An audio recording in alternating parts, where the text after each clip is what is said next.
Hi there, everyone, and welcome to the Daily Gardener.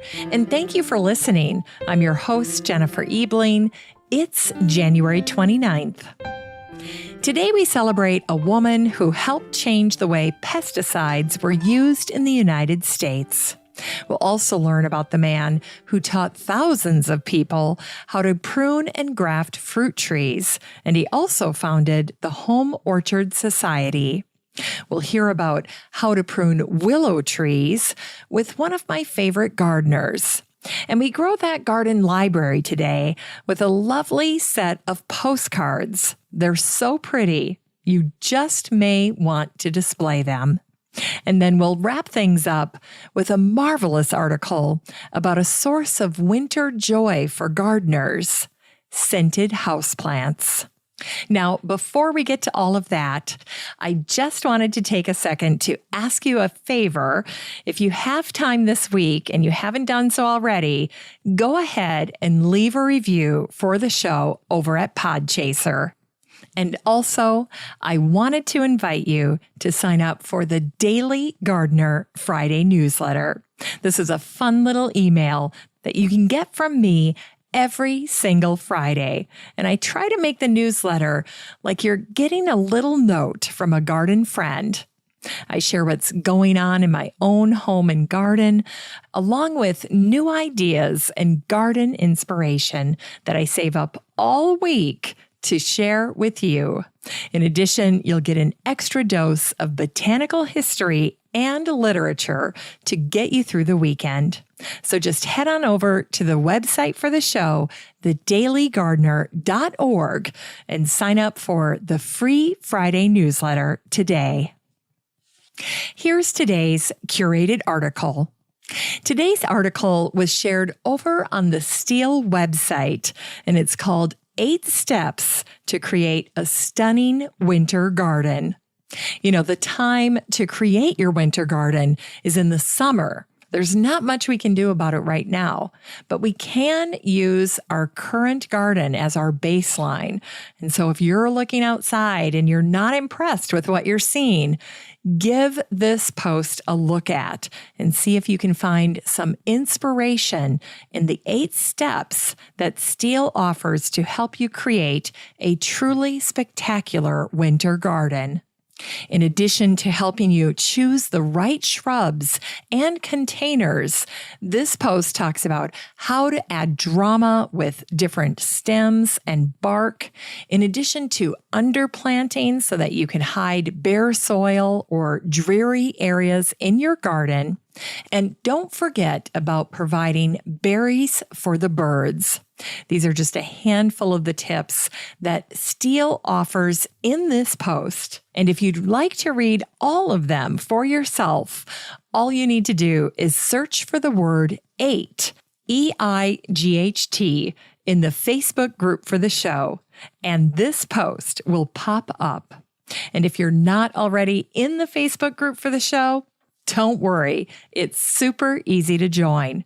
The next time you're on Facebook, just search for Daily Gardener Community, where you'd search for a friend and request to join. I'd love to meet you in the group. Here's today's brevities.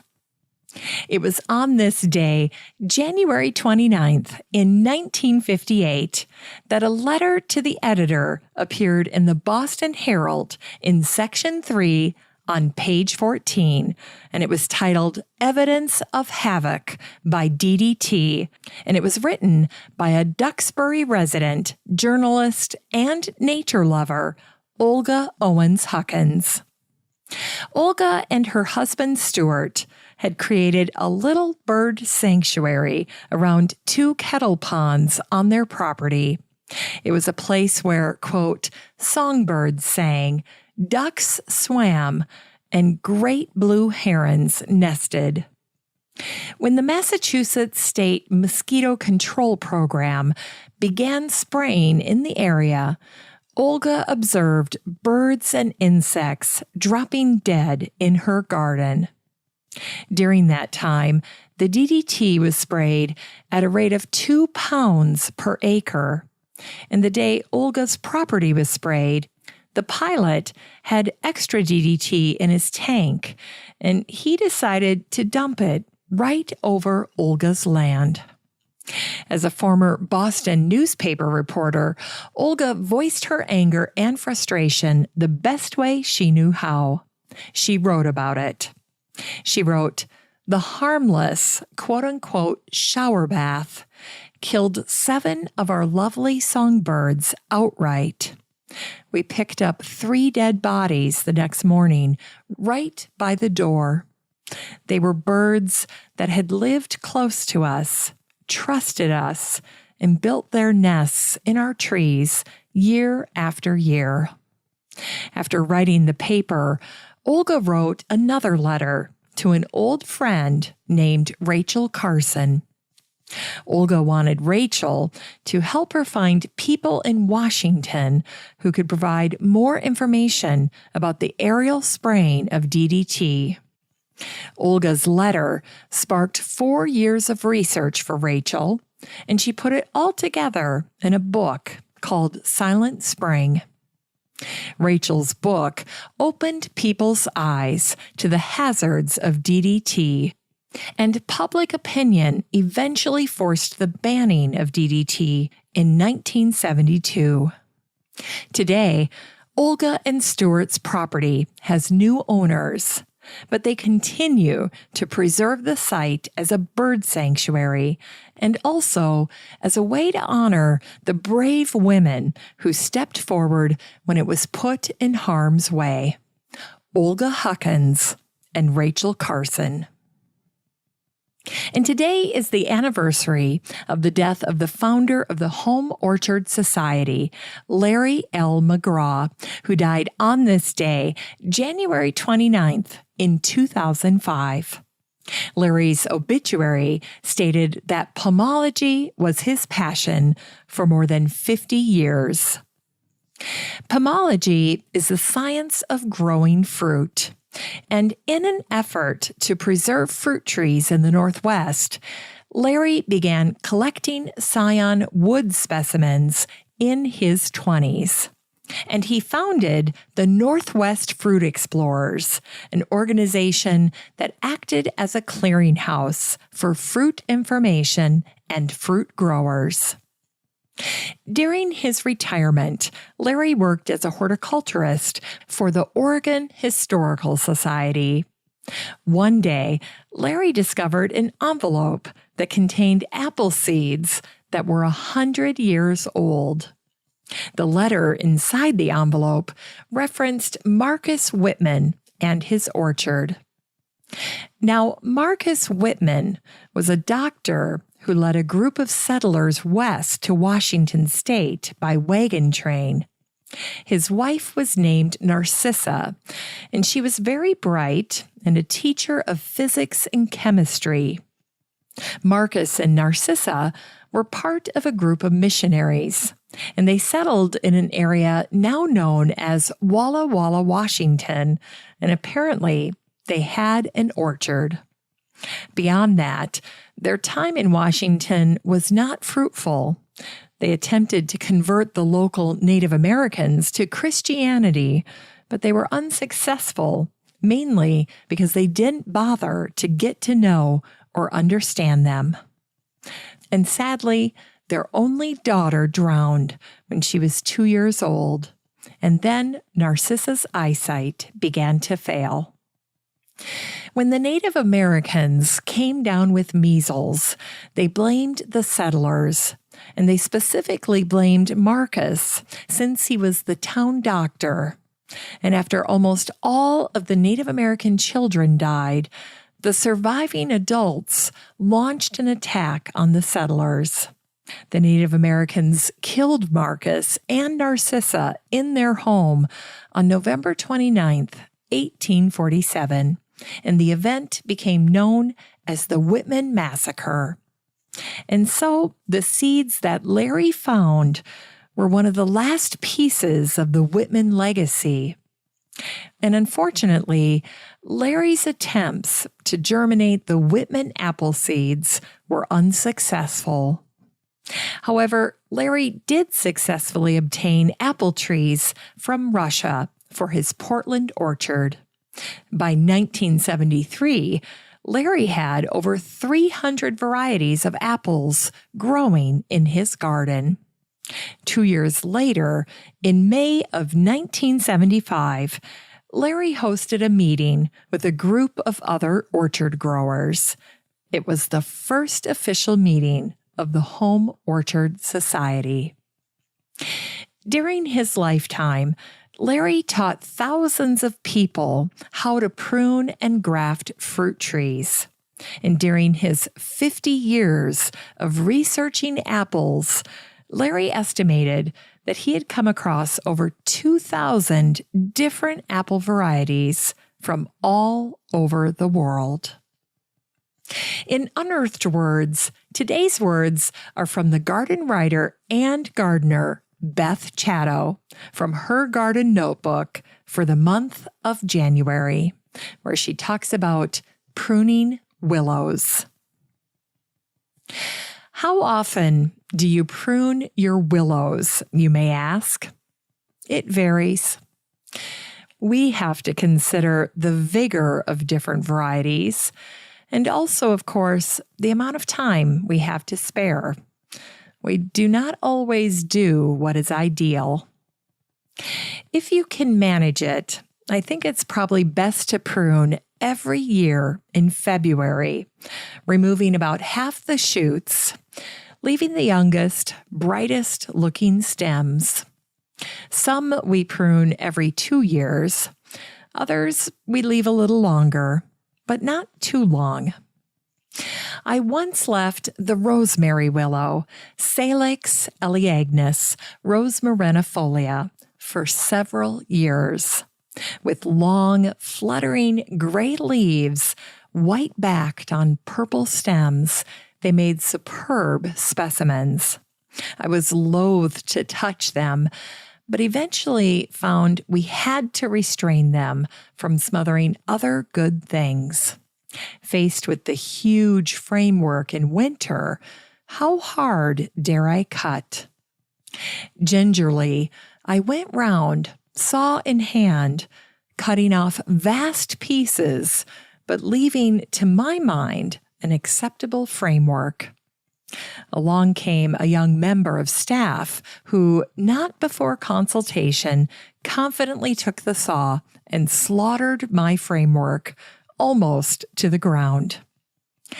I knew in theory he was right, but I just hadn't the courage. Would it be too great a shock to the system?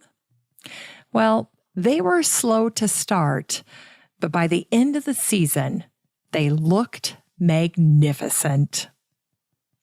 It's time to grow that garden library with today's book. It's not a book today. It's postcards. These are botanical postcards, and it's a set of 100. This wonderful postcard set came out in 2017, and the subtitle is 100 Postcards from the Archives of the New York Botanical Garden. This box set contains 100 rare and brilliantly colored botanical art selections from the New York Botanical Garden archives. The images include portraits of exotic flowers, cacti, and succulents, and each image is printed on lush, uncoated stock to mimic the original paintings. These postcards are perfect for mailing, framing, or using as gift tags, which I think is a fantastic idea. You can get a copy of Botanicals, 100 Postcards from the New York Botanical Garden, and support the show using the Amazon link in today's show notes for around $15. Finally, here's something sweet to revive the little botanic spark in your heart. It was on this day, January 29th, in 1998, that the Courier-Journal out of Louisville, Kentucky, ran an article by Tova Martin, one of my favorite garden writers, called "Winter is the Best Time for scented plants. Here's an excerpt. In spring, there are violets, but who wants to crawl around sniffing flowers 2 inches above the ground? In summer, roses abound, but close encounters with rosebuds can be thorny. No, winter is when scents are sampled to the best advantage. With a horde of houseplants huddled on the windowsill, nostrils can have a field day.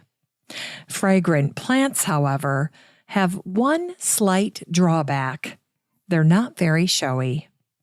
The blooms of most fragrant flowering plants are a subdued cream, white, or yellow in color and are rather diminutive in size. Take heliotrope, for example. It smells like a comforting combination of mulled cider, baby powder, and vanilla. The flowers are white or purple in dense clusters, and they bloom lustily in any bright south-facing window, if you can keep the white fly at bay. Or try a Hoya in an east or west window. The blossom umbels smell something like freshly baked croissants. If you prefer something along the line of apricots, warm from the oven, try Osmanthus fragrans, the sweet olive. And if you crave the citrus scent, but don't have a sizable south window, consider a mock orange instead. It tolerates a low light and produces nosegays of creamy flowers amid laurel-like leaves. Several jasmines are easy houseplants, and they exude deep, romantic, come-hither type perfumes with a hint of musk thrown in after dark. Now, if you like that idea, but not the musky note, go for a jasmine imitator. Trechlosporum asiaticum, known as the pinwheel jasmine, bears no kinship to jasmine whatsoever, but it looks like a jasmine with vining branches studded by umbels of star-shaped blossoms with twisted petals, and it smells like jasmine without the questionable undertones. Now, one word of caution before you delve into the realms of fragrant plants. If you can, try to sample potential perfumed roommates before adopting them, because one person's perfume is another's stench, and even certain jasmines can rub people the wrong way. For example, one night, the British garden designer Gertrude Jekyll sent her lady's maid searching for a dead rat. And believe it or not, it turned out to be Jasmine polyanthum, growing by the window. Thanks for listening to The Daily Gardener. And remember, for a happy, healthy life, garden every day. The Daily Gardener is produced in lovely Wyoming, Minnesota with the help of Paige Mance, Brooke Bierbaum, Kiana Rayleigh, Maddie Doyle, Natalie Decker, and Eric Begay. You can find The Daily Gardener on all your favorite social media. You can follow the show on Instagram, and listeners always have a standing invitation to join the free Facebook group for the show. Just search for Daily Gardener Community the next time you're on Facebook and request to join. All the stories and books that are featured on the show can be found over at thedailygardener.org, thedailygardener.org. And while you're there, be sure to sign up for my free Friday newsletter. Last but not least, you can share your own gardener greetings on the show by emailing me at jennifer@thedailygardener.org. I'm your host, Jennifer Ebling, and as always, have a great day in the garden, and we'll see you tomorrow. I once left Salix eleagnus, Salix eleagnus rosmarinifolia for several years. The blooms of most fragrant flowering plants. Take heliotrope, for example. It smells like a... It smells. And if you prefer something along the line...